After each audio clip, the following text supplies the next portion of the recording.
is that we contribute to this country, that we grow our GDP, we grow our tax base, we contribute to each other effectively, we help finance our national security, our homeland security, our infrastructure. I had key employees that really wanted to be leaders in the company, but they didn't want to have any ownership and responsibility that way.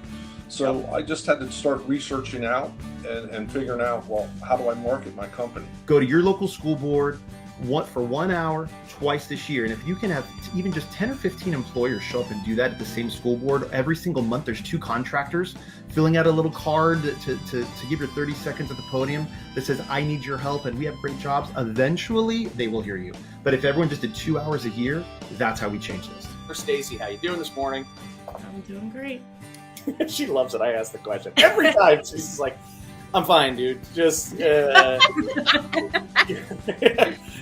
little much. And I say to that owner, I said, so you're not willing to invest in yourself? You're not going to invest in yourself. You're going to invest in companies you have no control over, whereas your company you control, and you don't have the confidence to pour the money into that. When things are busy and they're looking for their GC friends to sit down and negotiate a project on a GC and a fee, and they're more excited about building the project, and then all of a sudden the market swings, and now the developer market is going to go out and they're going to hard bid the same project to 2 or 3 different GCs, and that's where it starts going down.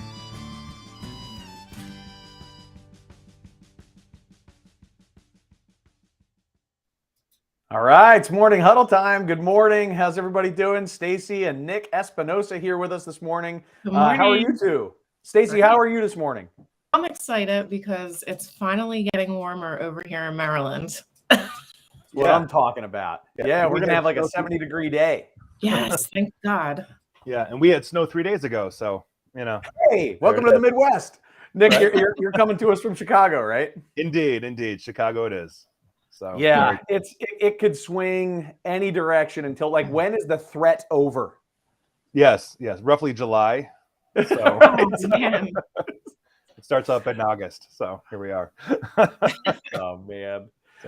So this morning, Stacy and I are psyched to have Nick Espinosa on from Security Fanatics, among other really interesting things. So Nick is joining us this morning to talk about the cybersecurity threats that are facing the building industry, what construction industry companies need to have their antenna up for, and planning to prevent when it comes to security threats. So we're going to get really into the details on some specific actions that these organizations can take. But before we go down that road, I think it'd be good to just orient ourselves a little bit with your story, Nick. What's so I know you own Security Fanatics, which is a security consulting firm. You're a radio host for a show called The Deep Dive that's syndicated across 150 stations across the country,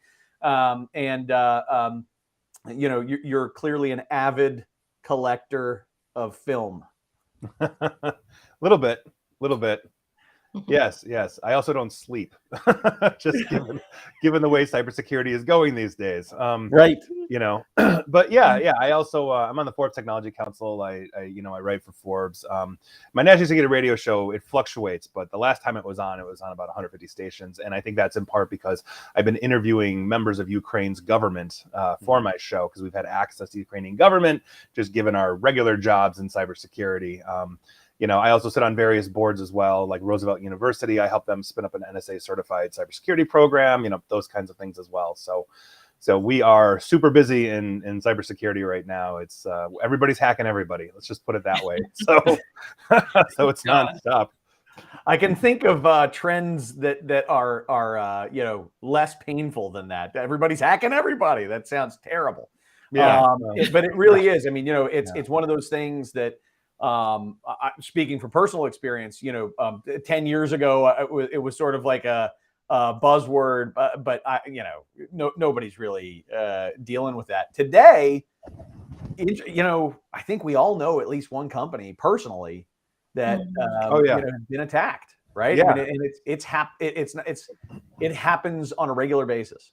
Yeah, yeah. I mean, I founded my first company in 1998, and its focus was cybersecurity. And I was the redheaded stepchild in the room until about 2015 or so. And that's essentially what it is. We have, just as human nature, a certain sense of complacency. If it ain't broke, don't fix it. And so a lot of businesses have taken that model because, quite frankly, they're not looking at what the next innovation is going to be. Not necessarily in their industry, meaning I'm not running a construction firm. And if I was, I would be looking at, okay, what's the next thing I'm going to be using in construction? Is it drones? Is it automation? You know, am I hiring more people? What does my company look like in 5-10 years? But one of those things is, you know, what does cybersecurity look like in 5-10 years? What does the landscape of threat look like? And that's something that I think is sorely missed on companies from small to huge.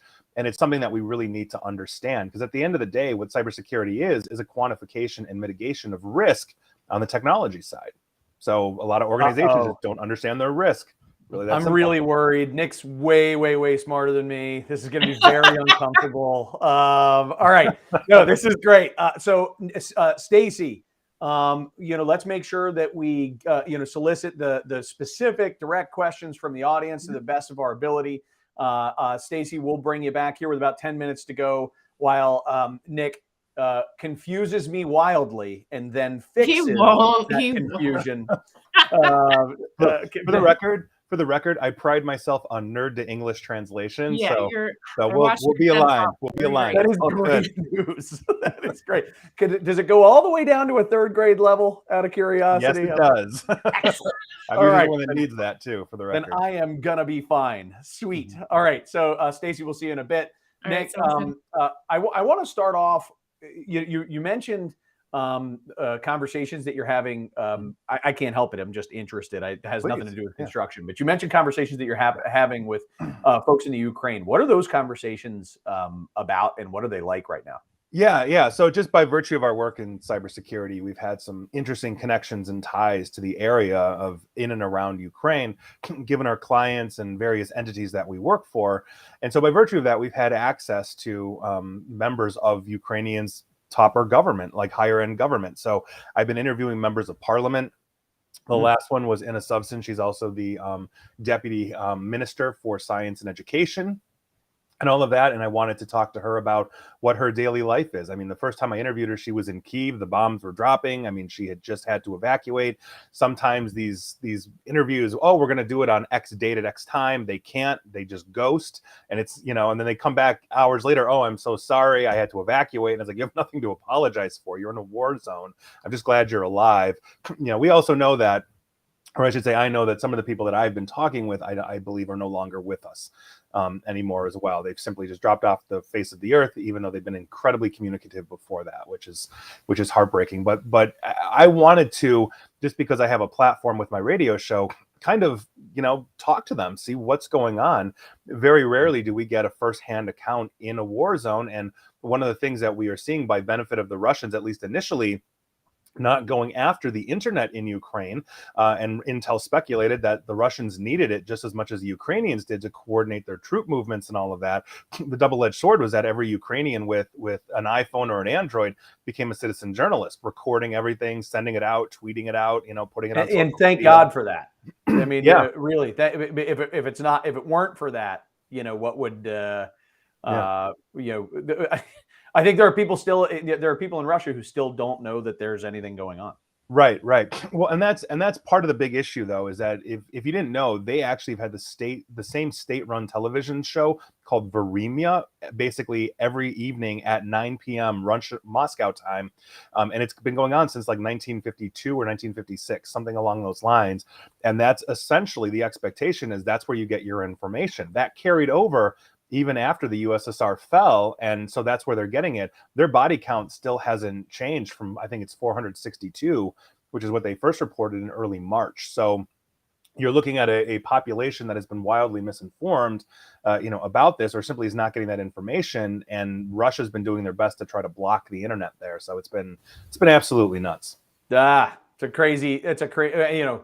Not much of a segue. I got nothing in way of a segue to you know, get into talking about construction. But I you know, I would encourage all of our viewers to check out your radio show, The Deep Dive. Again, that's the name of it. And what's the easiest place to find it? You can go to my SoundCloud channel, soundcloud.com/NickAESP, and it's listed out there. And there's a playlist of all my past shows. It starts with number 1, which is from years ago, and I really should reverse that on the playlist. So scroll to the bottom to get my latest shows. It's a couple weeks behind usually, but they're there. They're there. Yeah, and my interviews are pinned to the very top of my SoundCloud channel in general.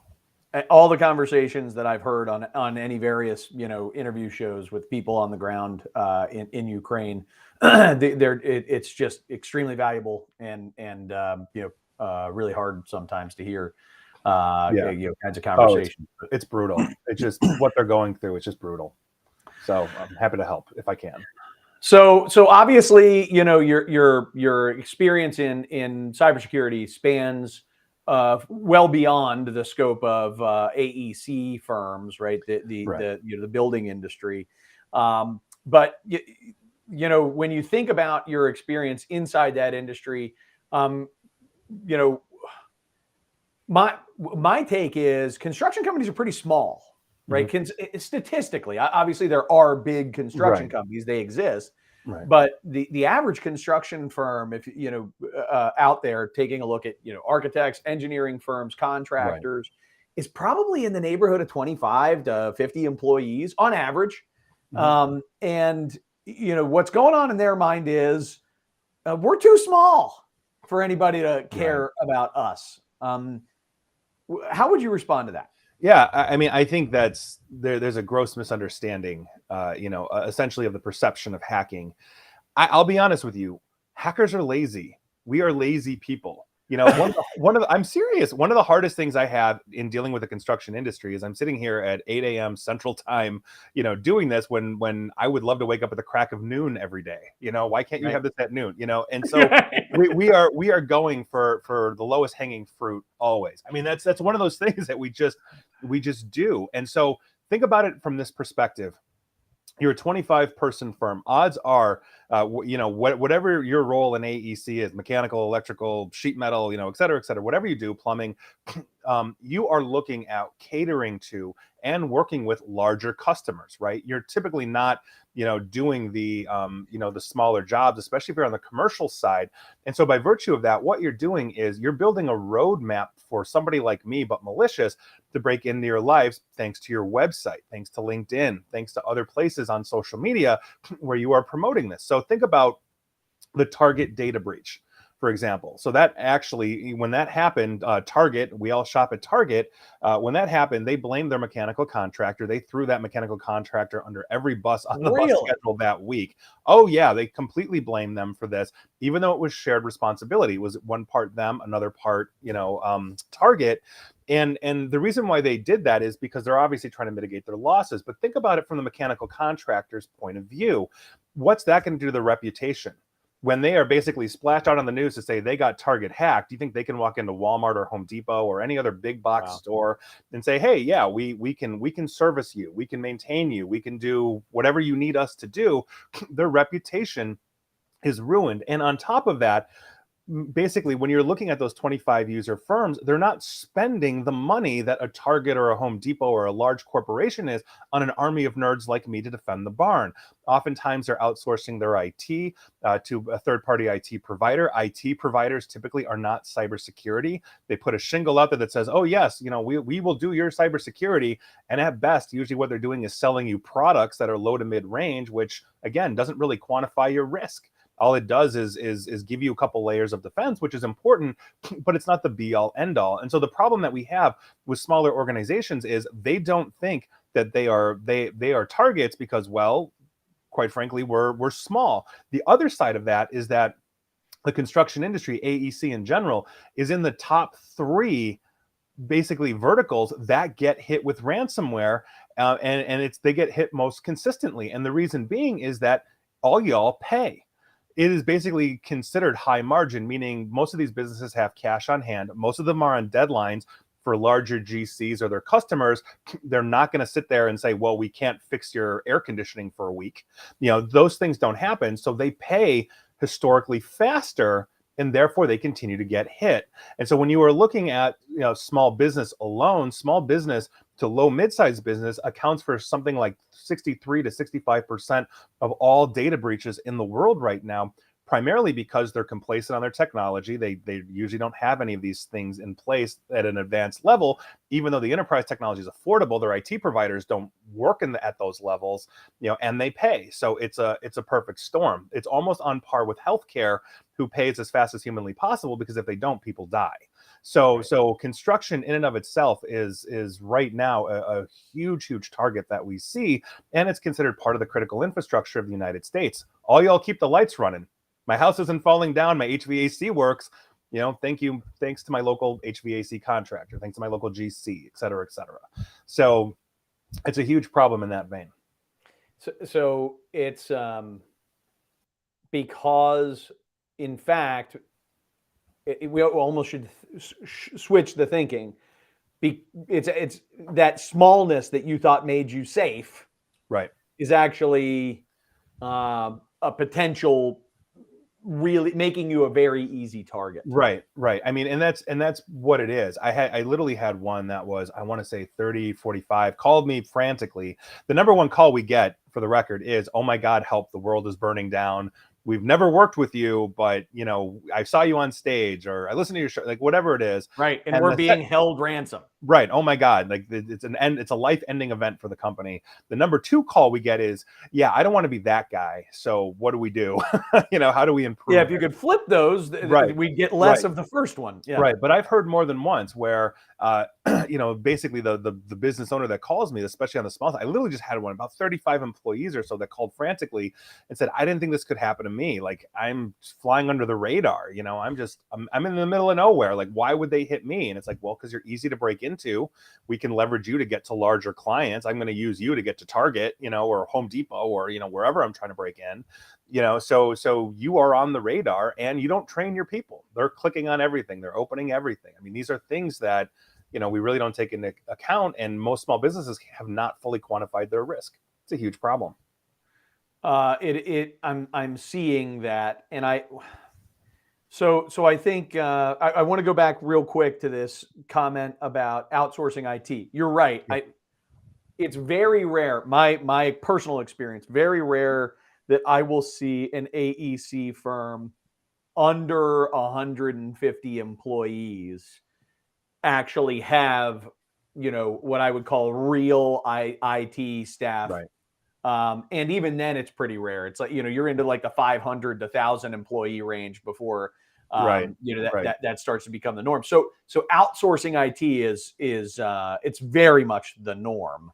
Right. Is there anything that, if you're gonna, because I mean, by the way, the people that we're talking to right now, our viewers, they can't afford to hire an IT staff internally. They can't afford $250,000 a year in IT salaries, right? That's not going to happen.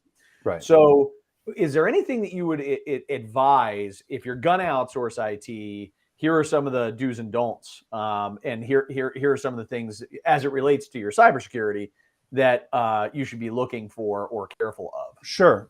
So the number one problem that a lot of organizations have when they outsource to IT, and it's a very common thing.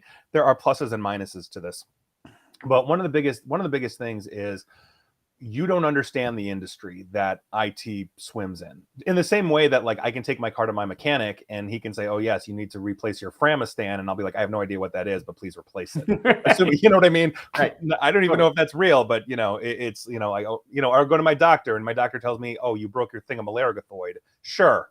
Okay, just fix the damn thing. What do I do? Right, exactly, Yeah. exactly.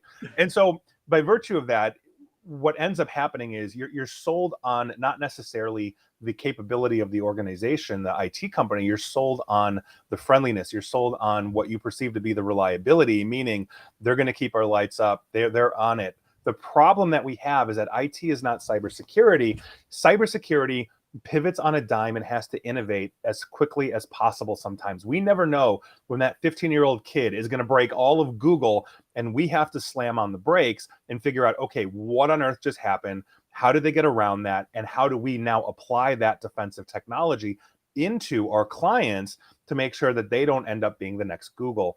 IT is different. IT is trained differently. They keep the lights on, they keep your printers running, they keep your computers on, all of these kinds of things. But they also understand the need to sell cybersecurity because, like I said, everybody's hacking everybody these days. And so what ends up happening is they come in and say, we'll give you a cybersecurity solution. Sometimes it starts with a cybersecurity assessment that they say, which is anything but. They run a couple scans on your network, they see some holes, that gives them an in order to sell products to fix those holes. But that is not holistic. I would never do a cybersecurity assessment in a week because a cybersecurity assessment is holistic. On average, it takes us 3 to 4 months, even on a small business, to do a full-blown cybersecurity assessment.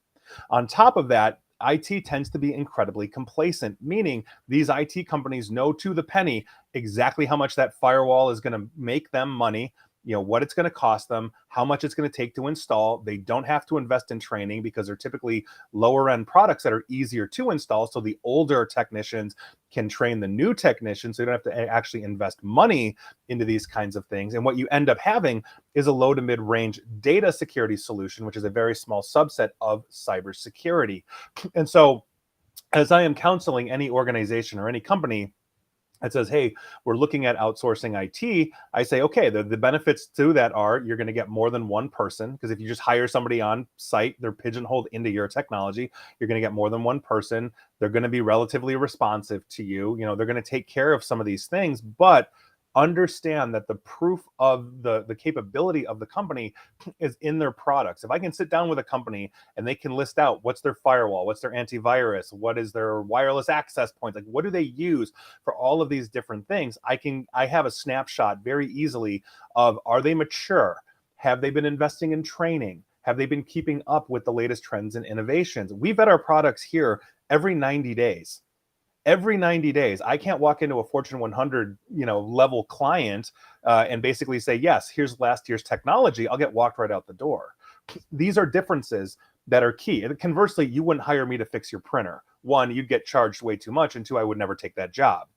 So we specialize. I don't go to my podiatrist for brain surgery. I don't go to my neurosurgeon for footwork. Both are important. I like to walk and think, but they're two different things. And I think that's a rather important distinction to make, but the proof is in the technology that they're leveraging. And as I'm asking or consulting with customers, my first question is, give me your product stack. Tell me what they're running. Right. And I will tell you if it's good, bad, or ugly. Usually it's low to mid-range at best. So here we are. All right. So I'm going to bring Stacy back, but as I do that, I want to ask you to, lay it on the line for us. I'm a mid-sized, maybe small, maybe bigger than mid-sized, right? But figure I'm a 25 to 1,000 employee, right? Which I know is a swing. It's a huge swing. Construction company. What are some of the, just in general, what are some of the thoughts I should be having? What should I be doing to protect myself? So yeah. So I don't care if you're 25 or 25,000 or 250,000 employees. One of the things that you need to be approaching holistically for your organization, and it goes beyond cybersecurity, is understanding and quantifying the risk. I can't tell you how many organizations I've walked into, from small to utterly massive, and basically the person says, okay, Nick, let's talk about cybersecurity, or the chief information security officer of the Fortune 100 company says, let's talk cybersecurity. And my default answer is no. We're not going to talk about cybersecurity yet. We're going to talk about risk. How many Because if you can't tell me in hard and soft dollars how many computers can be off and for how long, and so until it's so economically unviable for your organization, then how on earth do you know what you are doing is correct? How do you know your backups are working in the way that you need them to work? On paper, 24 hours sounds great, but maybe 6 hours is too long for production. Maybe marketing can be down for a week and nobody cares.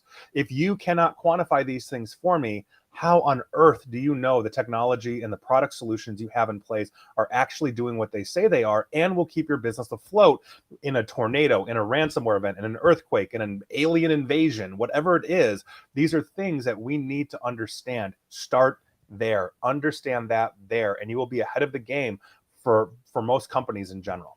Well, it seems to me that if you start by quantifying risk, you start by doing that kind of assessment, a couple of things that are going to happen. One is you start getting your head really in the game in terms of what is it going to take.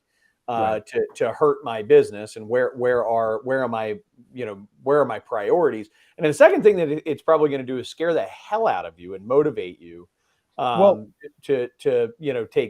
start taking whatever recommendations are coming next very seriously. Right. Well, and I get that from a lot of IT directors or CIOs or CISOs that basically say, how on earth do I sell my C-level? And it's like, you're not selling the C-level, you're showing them the risk. Right. Now they understand I can spend X money to indemnify myself from this risk and mitigate it, or I can keep doing what I'm doing, understanding that my risk appetite is vastly increasing. Right. And that is it. You're not selling anything. All you're doing is saying, this is your risk. You want to lower this risk because you think it's too risky. We need to buy X. We need to invest in this. That's really the name of the game here. And that is, I think, important. Now, the difference between a 25 user firm and, let's say, a 1,000 user firm is, as you grow, you start to develop internal maturity on processes, on flows. You start to have employees that aren't outward facing, meaning they're going to customers to generate revenue for you. They are internal teams that aren't just doing things like supporting the external team. They're looking at the internal processes that we see, meaning, is everything in place? Do we have good controls for our users, for our systems, for everything? And that's not just cybersecurity, that's anything the business requires. And so as you grow, as you develop these teams, you should also be maturing those policies, those procedures, those controls that help also mitigate that risk, but also align your employees with the technology solution that you have. It's very hard at 25, should be much easier at 250. And if you're hitting 1,000, you should have these things in place. That's just the nature of business. Realistically, if I'm at 25, what are the things that I absolutely must, like, it's just simple stuff. Go do this. I'm at you got 25, like, go do these things. You can actually handle this. Right. You have to take time at 25, you have to take time to look internally in your organization. You have to look at a gap analysis to say, where are we falling down? On the cybersecurity side, it's a quantification of risk. In other words, understanding, okay, I'm paying X amount of employees, I'm paying X amount in electricity, in idling trucks for gas, in leases for the trucks, all that kind of stuff. What happens if I have a complete work stoppage? Meaning I'm ransomed, nobody can go out on a job site, nobody can do anything. And I figure, money am I losing? I'm gonna run out of cash in 3 weeks if that goes down.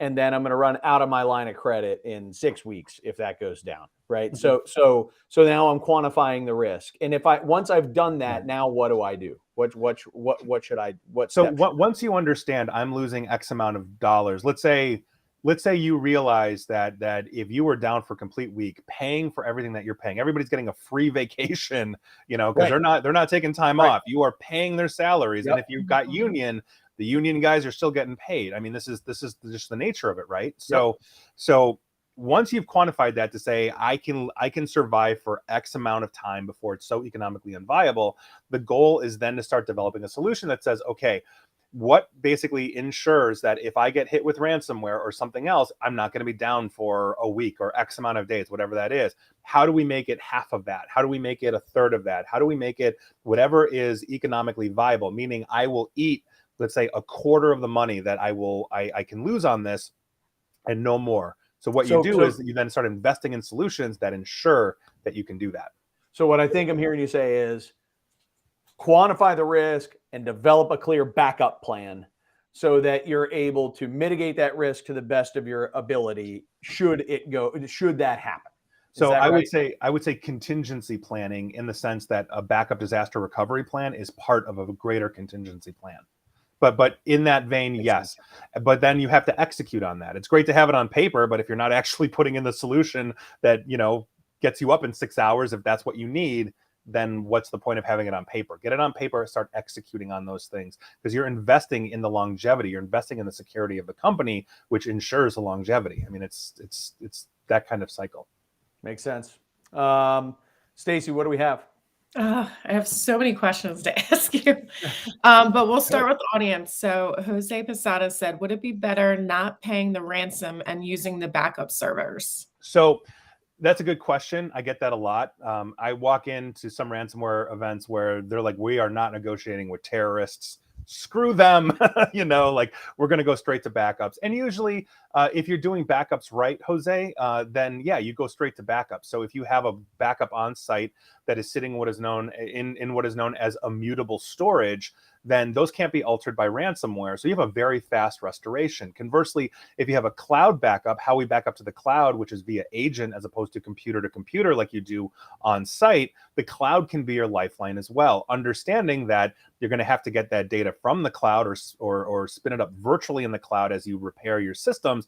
Understand what that does. But yes, the reason why people pay ransom more often now than what we've seen in the last few years is not because they don't have the backups, and that does happen on occasion. It's more, I don't want this sensitive information on my massive clients to get out, because if they find out, I will be fired and I will never be able to work with a large client again, because everybody will know that it's me. This is the problem with Target. You think anybody wanted to go to that mechanical contractor after Target threw them under the bus?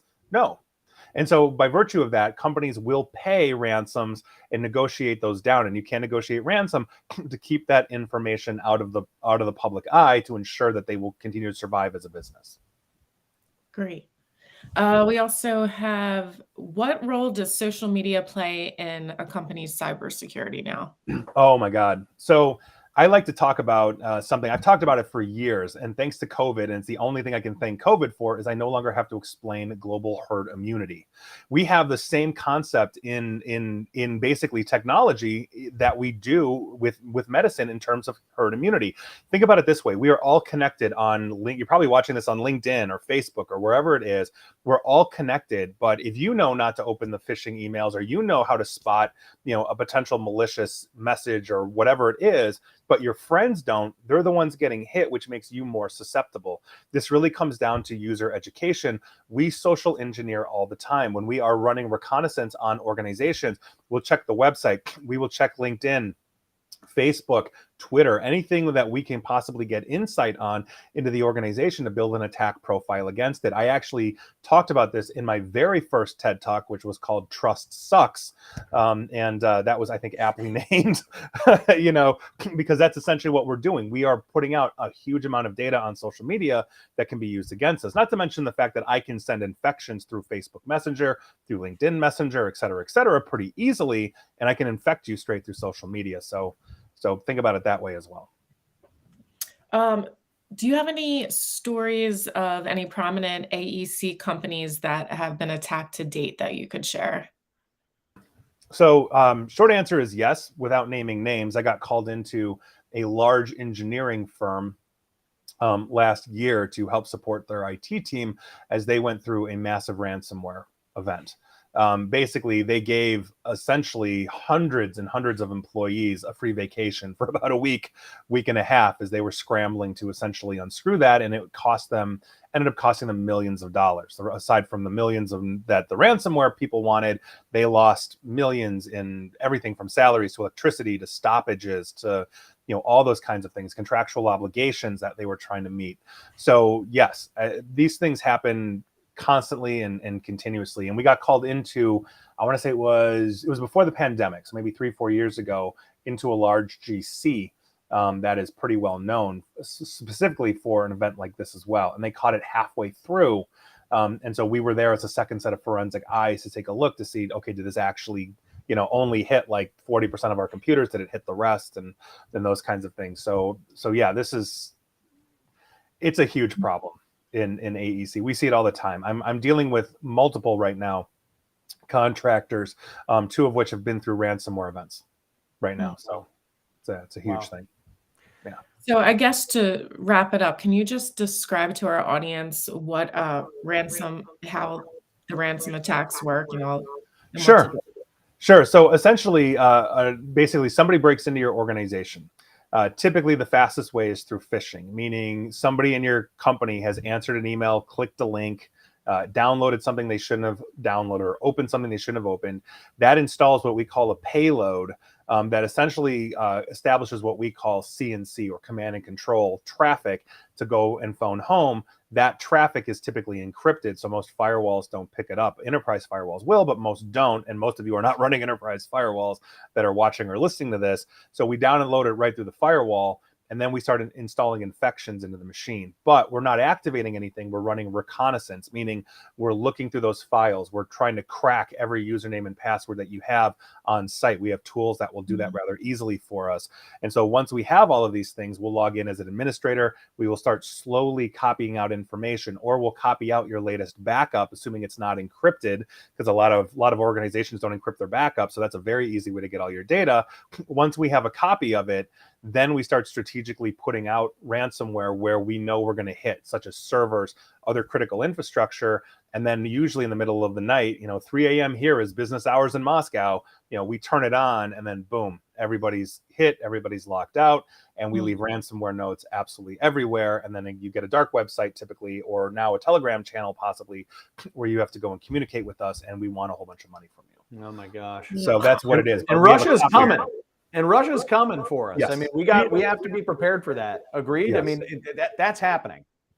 Yes, I actually was just in New York City last week talking to a construction organization out in New York about that specific thing, that we have to prepare for Russian cyber attacks.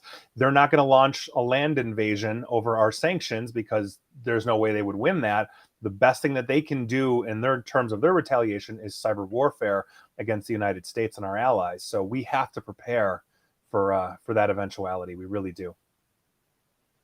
Well, on that uplifting and not terrifying at all note, thank you so much, Nick. This was, I think, a fascinating conversation, certainly for Stacy and I hope for our audience. I can't express enough, how we appreciate your taking the time to join us this morning. Yeah, well, thanks for having me. I think it's such an important topic, and so I'm glad you guys are on it. Thank you. Yeah, thank you. So I'm gonna just take a moment and kind of plug next week. Next week we're going to be talking with a construction attorney named Mike Wagner. One of the things that's happening, rampantly across the economy, but certainly in the building industry, is inflation, and in particularly in the building industry, what we're seeing is material cost escalation beyond the scope of what anybody could have anticipated. Now, maybe it's currently plateaued, maybe it's going to be going down, who knows? But what we do know is that there's been lots of instability in materials pricing. Mike has been working with his clients, who are construction companies as well as developers, for developing fair contractual solutions to dealing with material cost escalation. I really hope that we have people join, that episode with their real world challenges and toss some of those on the table with Mike. Stacy, is there anything that I'm leaving out from a housekeeping standpoint? No, you got it all covered. Awesome. Thank you so much. Great work today. I'll look forward to seeing, the audience again here soon next week. Same time, 9 a.m. Eastern on Tuesday. Thank you. See you guys. Have a great day. See ya.